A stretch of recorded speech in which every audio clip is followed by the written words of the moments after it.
Well, hello and welcome to Travels with Geordie. If this is your first visit, my name is Peter and I live on this old wooden cruiser in Victoria, British Columbia, which I'm restoring while I live aboard. Bit of an ambitious project. And the project is just about to get quite a bit more ambitious. If you were following along, you may have noticed last week I gave a little bit of a teaser about an engine. Well, MV Geordie is getting a new engine over the next month or so, and if you want to follow along and see how that goes, it's going to be a bit of a project. Won't it, pup? Hey, puppy boy.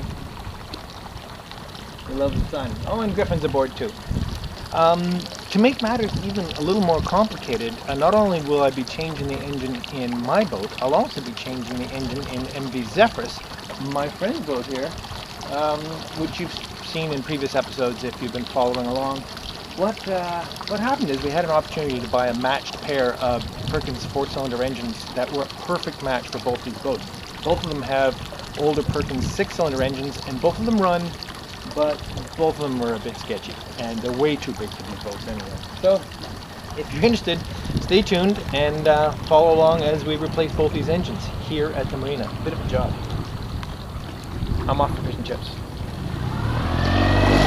So hey, don't forget, I give away a Travels with Geordie t-shirt with every episode. So if you'd like one, all you gotta do is leave me a comment below. Cheers.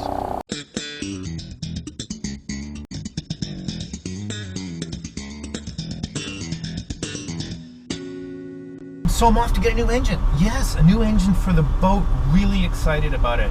Bought, well, when I say new, I mean old, new to me. A Perkins fully marinized 4236, which is the 4-cylinder version of the engine I have now, the Perkins 6354. The engine I have runs fine. I'm sure I've told you lots about it. If you've been watching my channel for a while, you've seen I've had trouble with oil, I've had trouble with transmission, various things. It's not a marinized engine. It uses a keel cooler. It's just a bunch of hacks and stuff held together with baling twine. That's it. We're not getting on the boat. I just got the signal. Turn off your engine. Missed by 2 cars. Oh well. It's got to happen to somebody. The guy in front of me is the guy who missed by 1 car. Anyway, so we have an hour to wait. I won't bore you with any more dialogue about what we're up to today, because I'm sure to tell you a lot more about it as we proceed. I've got an hour to kill. Cheers. Okay, and we're loading.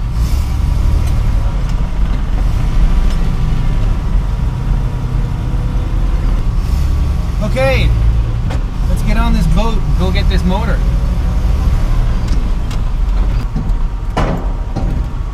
Have I mentioned I love ferries? I just love ferries. Yeah, I think I have.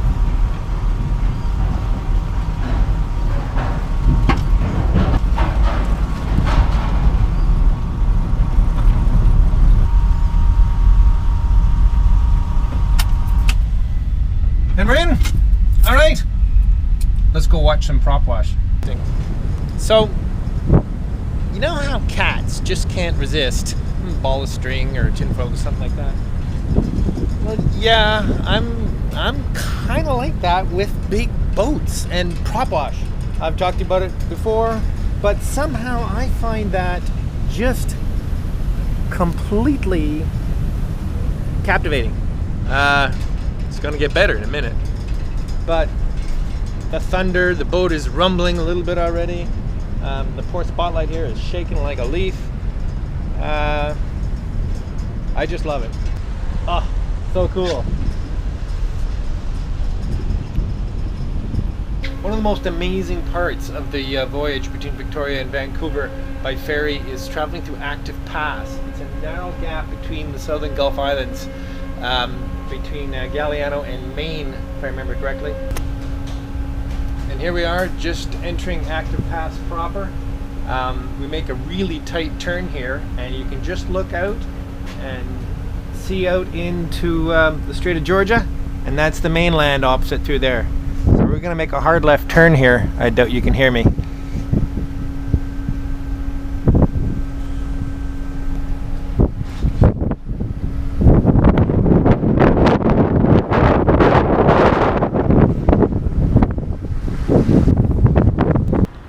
Okay, and here we are. Here's the beast in all its glory.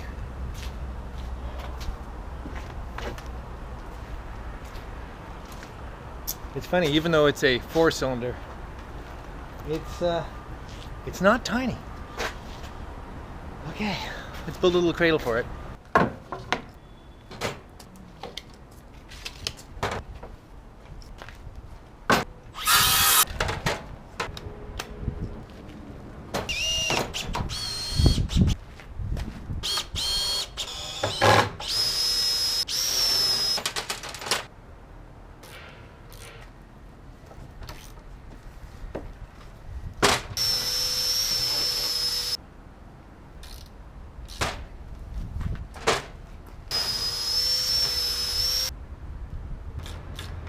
Let's have a look at what I'm up to here. So I built a cradle of sorts, starting with 2 2x8 to spread the load on the actual bed of the rover. The under support of a rover, Land Rover bed is pretty good, but the actual floor is aluminum and any point load will just make a huge dent in it. So these are the exact length of the bed, and they'll be tightened in by the tailgate, either the exact width of the bed, so this whole frame is secure.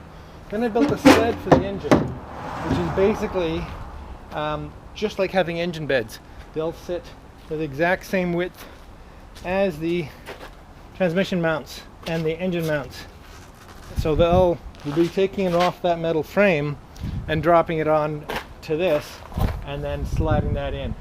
We'll see whether or not we put it on to this sled on the ground using the forklift, or whether or not we'll just carry it right over and drop it onto the bed in the truck. The guy at the yard here will give me some guidance on whether we're going to lift it up over the end or over the side of the truck with the forks, because they're not very long forks. Anyway, he has way more experience with this than I do. Okay, we're getting started.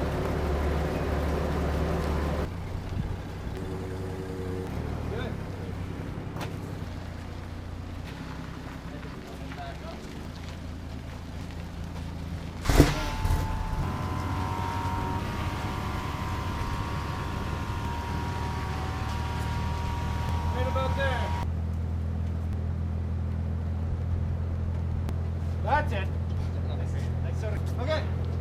Okay, gents, I went super smooth. All right, that went great.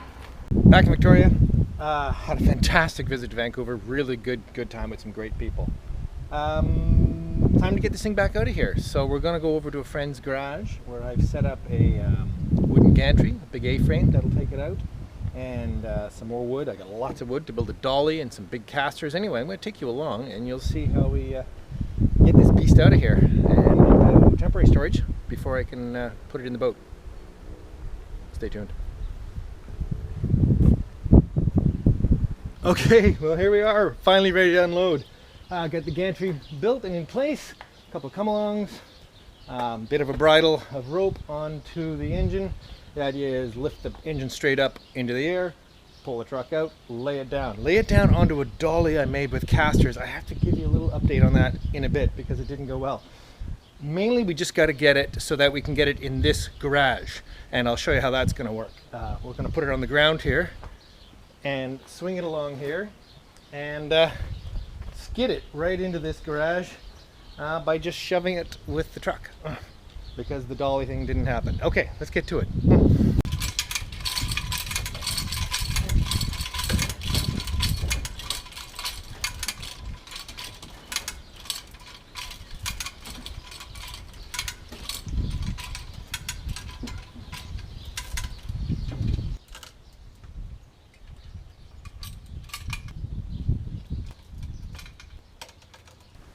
Beautiful casters. We got turning casters and rolling casters, really nice. The only thing is I put a little air in them and blew the rim apart. Now I suppose it could be challenged that I put too much air in them, but it felt about right. Anyway, I'm not going to be doing that today.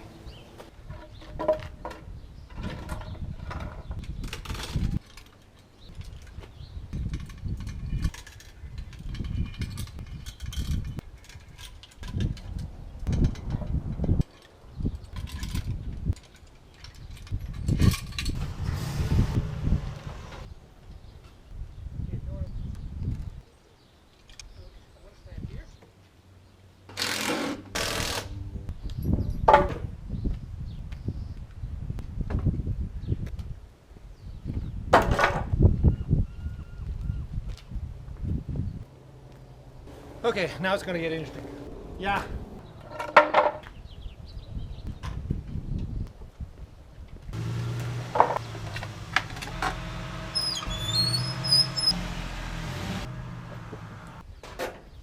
So much for mechanization. Put your back into it, Peter.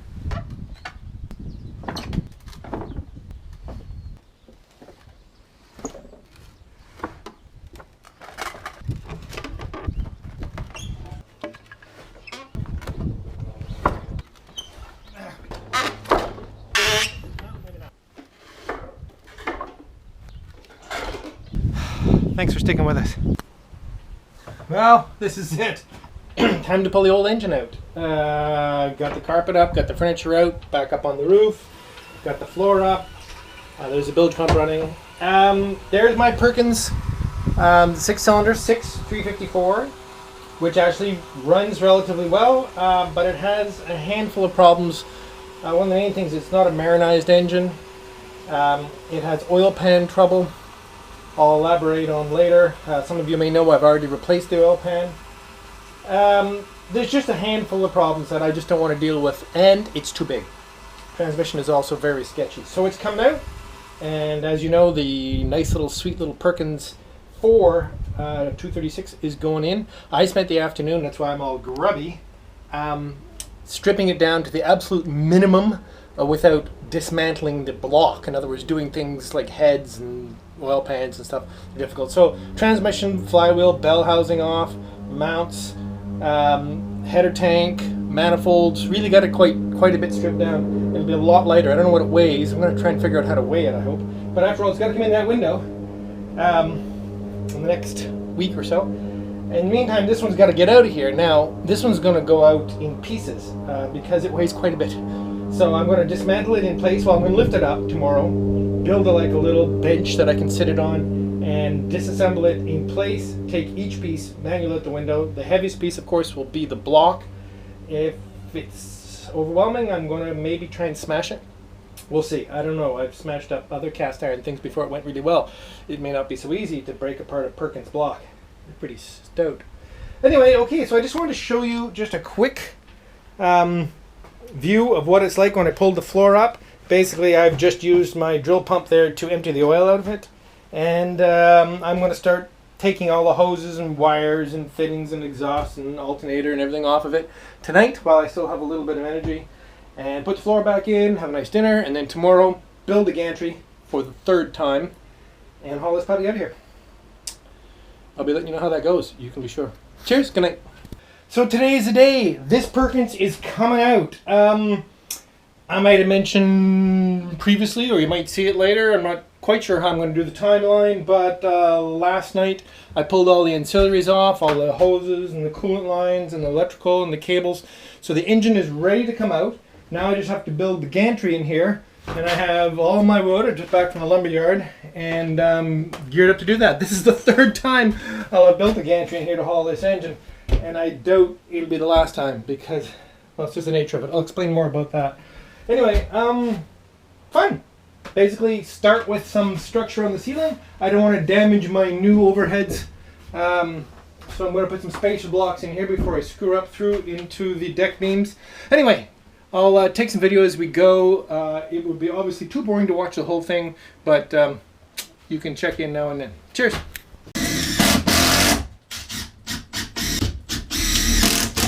Alright, well that concludes the main beam.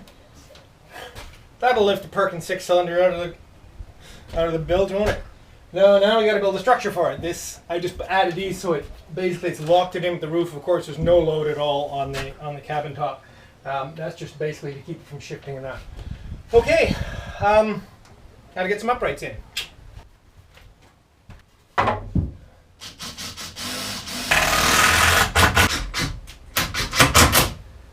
Okay, well that's done it. Bulletproof. Again, this being the 3rd time I've done this, I'm pretty sure this will do it because, well, it was pretty solid 2 times before. Okay, well I'm making a small change to it this time because what I'm going to be doing is removing the engine and then dismantling it in place. So I've adjusted it so that I can build a table at a low level basically just above the floor to support the engine on as I dismantle it and take all the pieces out. Hopefully, I don't know what I mean, the block obviously is a heavy piece, and I have no idea what it'll cost. Several hundred pounds. The cylinder head might still be a two-person job, but it's the only way I'm going to get it out of here. Here we go. We're all set. All taut and in tension. Supposed to be all disconnected. Thing is, you find out pretty quick when you start pumping. Okay.